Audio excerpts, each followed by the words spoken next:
Oh mais je te connais toi. Alors, nom énergie, prénom hydraulique. J'ai vu une vidéo sur toi à la fête de la science. T'es non renouvelable? Allez, passe l'asticot. Va vers l'avenir. Suivant. Oh, les fossiles, les énergies fossiles, ça pollue, ça met du CO2 partout. Je te l'ai déjà dit, je crois. Hein. Donc toi, tu restes dans le passé, ok? Voilà, allez.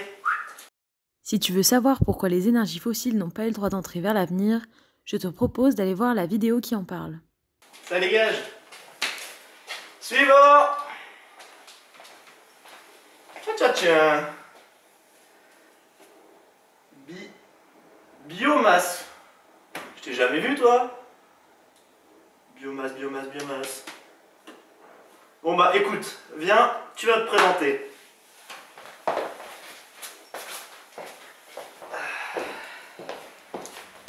Alors. J'enlève mon masque, hein.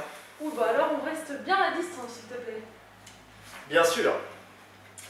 Alors, biomasse, parle-moi un peu de toi. Voyons si tu es digne de l'avenir.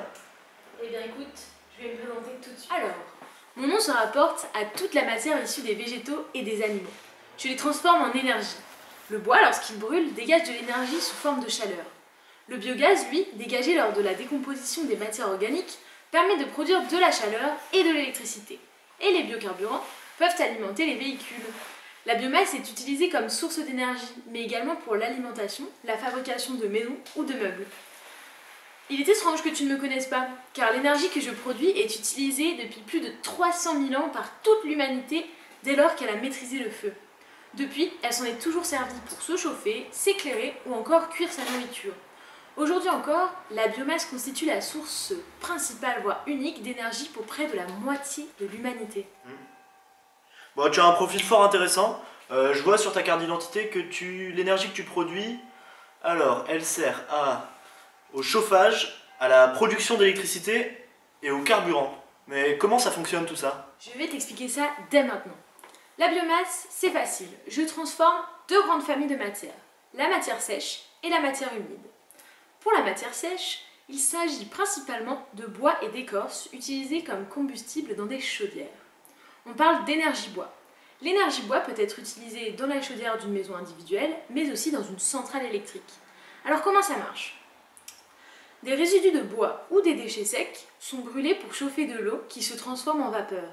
La vapeur fait tourner une turbine qui produit de l'électricité. La fumée qui se dégage du feu passe à travers des filtres pour éviter qu'elle ne pollue l'air. Et la vapeur qui traverse la turbine se condense et redevient de l'eau. Prenons l'exemple d'une grande centrale de biomasse sèche en Suisse. Enerbois, c'est son nom. Elle est située à côté d'une scierie qui transforme le bois de la région. Pour produire de l'électricité, la centrale utilise une partie des déchets de bois provenant de la scierie, comme les écorces ou les copeaux, et pour fabriquer des pellets de bois, des pellets de chauffage, c'est-à-dire des granulés compressés, l'installation recycle l'assure. Énergie Bois produit assez d'électricité pour alimenter 7500 familles et assez de pellets pour chauffer 4500 maisons. Attends. T'essayes de m'avoir là. Moi je sais que le chauffage au bois ça produit du CO2 à la combustion. Du coup, tu pollues l'atmosphère. C'est une très bonne question. Les arbres absorbent du CO2 par photosynthèse durant toute leur vie. La même quantité de CO2 va être émise lors de sa décomposition par des micro-organismes dans la forêt. Eh bien, la quantité de CO2 émise lorsqu'on brûle du bois pour se chauffer est comparable à celle émise lors de sa décomposition naturelle. Il est important, cela dit, de garder un équilibre entre les arbres qui respirent dans nos forêts et ceux que l'on consomme. Allez, je continue. Après la matière sèche, la matière humide. Tout d'abord, nous avons les fumiers et les boues sanitaires. Les excréments des animaux mélangés à de la litière sont aussi une forme de biomasse, tout comme les boues sanitaires issues de nos toilettes d'ailleurs. Les gaz de fermentation qui se dégagent de ces matières sont utilisés pour se chauffer ou produire de l'électricité. On parle de biogaz. Ensuite viennent les déchets végétaux. Les déchets végétaux qui forment le compost, comme les épluchures de cuisine ou les rebuts du jardinage, peuvent aussi servir à produire du biogaz. Il est même possible de produire de l'énergie à partir de la plupart de nos déchets biodégradables. Les épluchures de compost, comme je l'ai dit, et des jardins, les boues sanitaires, c'est-à-dire issues des WC et des douches, les déchets agricoles ou issus de l'industrie agroalimentaire. Certaines plantes peuvent aussi être transformées en carburant. On les appelle alors les biocarburants. Mais qu'en est-il de ces biogaz? Est-ce que tu as déjà mis ton nez dans un bac à compost? L'odeur désagréable que tu sens, ce sont les gaz qui se dégagent des matières organiques lorsqu'elles se décomposent. Ce processus naturel s'appelle la fermentation. Voyons voir d'ailleurs si nous pouvons créer du biogaz nous-mêmes. Pour cette expérience, tu auras besoin d'un contenant avec un goulot étroit. Il peut s'agir d'un bocal un peu amélioré ou d'une bouteille. Tu auras aussi besoin d'un ballon de baudruche et de déchets destinés au compost. Nous avons choisi, pour les besoins de l'expérience, une banane bien mûre. Dans ton récipient, tu vas venir ajouter la biomasse destinée à la décomposition. Tu vas ensuite venir placer le ballon de baudruche sur le goulot du récipient en faisant bien attention qu'il soit hermétique.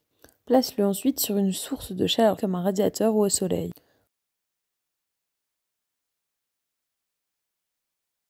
Au 7e jour, on observe plusieurs choses. La banane a bien entamé sa décomposition. La matière organique s'est tassée et on observe également de la buée sur les bords du bocal. On voit surtout que le ballon de baudruche a gonflé. La matière en décomposition a émis du gaz. Tu viens de fabriquer un biodigesteur hermétique qui a récupéré le biogaz de ta biomasse.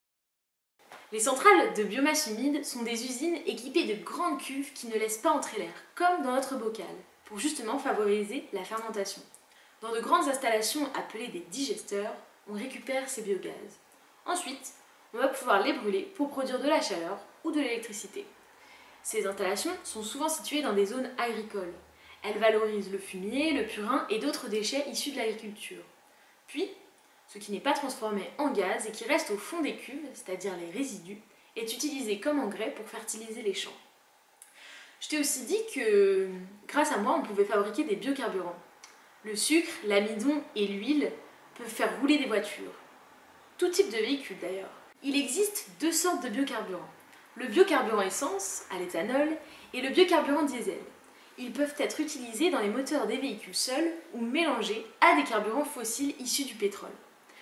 L'éthanol tout d'abord.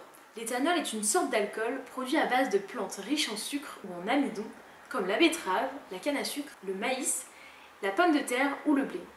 Une première étape consiste à faire fermenter ces sucres.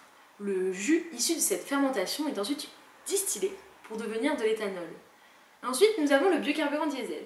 Celui-ci est fabriqué à base de plantes riches en huile, comme des fleurs de colza ou de tournesol, le soja ou encore les cacahuètes. Les graines sont pressées pour en extraire l'huile qui est ensuite transformée et raffinée pour être utilisée dans un moteur diesel. D'ailleurs, Rudolf Diesel, lorsqu'il inventa le moteur qui porte son nom, utilisait de l'huile de cacahuète. Alors, dis-moi, est-ce que je t'ai convaincu? Ok, je suis convaincu. Tu peux y aller. Mais attention, hein. Tu resteras renouvelable tant qu'il n'y aura pas de surexploitation. Tes ressources sont limitées. Il ne faudra consommer que ce que la planète peut reproduire. Sinon, tu auras affaire à moi.